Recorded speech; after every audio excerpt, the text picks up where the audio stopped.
Okay, this lemma is going to rigorize our observation that we saw in the last video.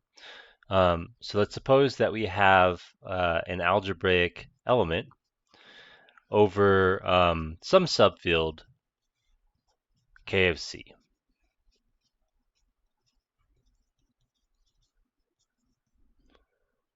Then what?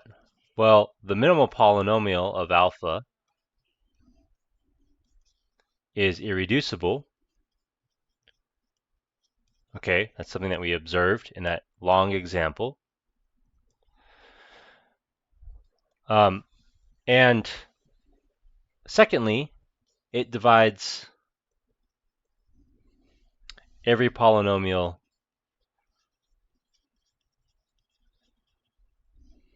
of which alpha is a zero.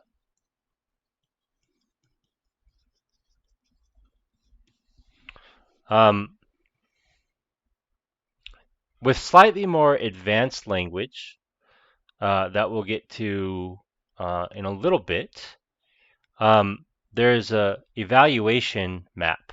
So we'll prove this lemma here in a second, but a sort of more highbrow way of saying this is there is an evaluation at alpha homomorphism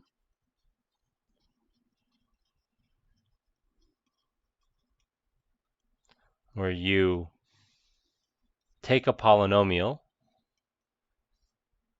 to C and when you plug it into the evaluation alpha function, it plugs in alpha. Since K adjoint T is a PID,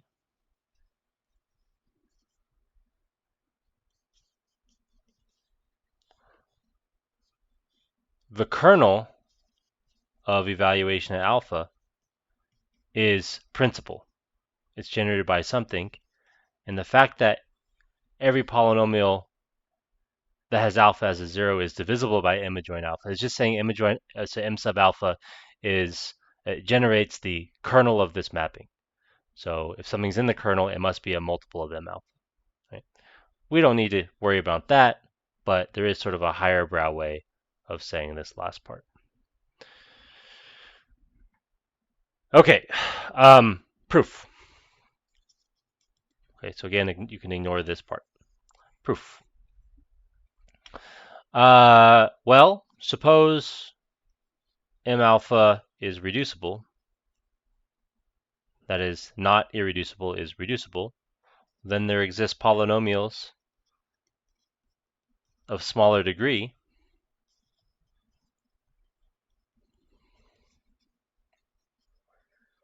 such that m alpha is g times h. But then we can plug in alpha. That is, we can apply the evaluation of alpha homomorphism, or you just plug in alpha. When you plug alpha into m sub alpha, you get 0 because it's the minimal polynomial. So what this tells us then is that g of alpha is 0 or h of alpha is 0.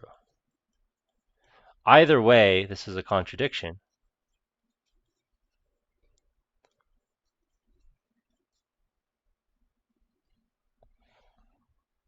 Contradicts the definition of m alpha.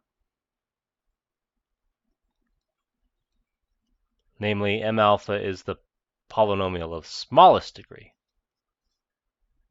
That's smallest degree.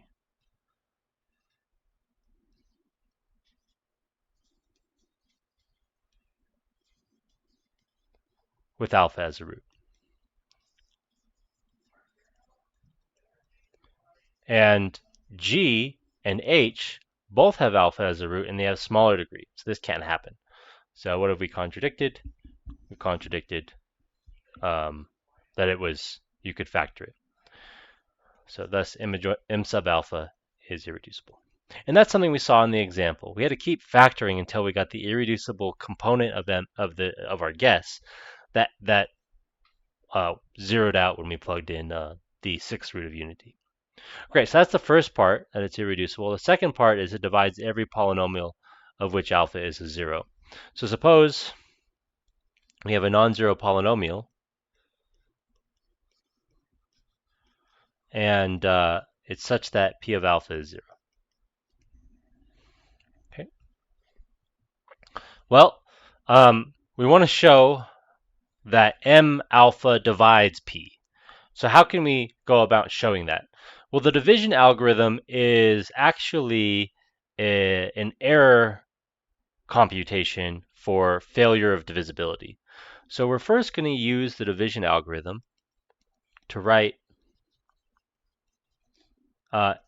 P is, we're dividing it by M alpha, and we might have some remainder R. Okay, so P, the polynomial P, is when we divide it by M alpha, it's M alpha times Q plus R, where the degree of R is less than the degree of M. Now we're going to evaluate everything at alpha. So we get P of alpha is M sub alpha of alpha times Q of alpha plus R of alpha. P of alpha is 0 by assumption. That's here. M sub alpha of alpha is 0. It's the minimal polynomial. And so what we get is 0 is R of alpha. But the degree of R is less than the degree of M alpha. And it has alpha as a 0.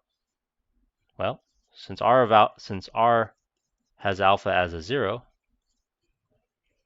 and it has smaller degree than the minimal polynomial, it must be that R is identically 0, because there's nothing of smaller degree. What do we conclude there? We conclude that P is M sub alpha times Q. That is, M sub alpha divides P, as we've said.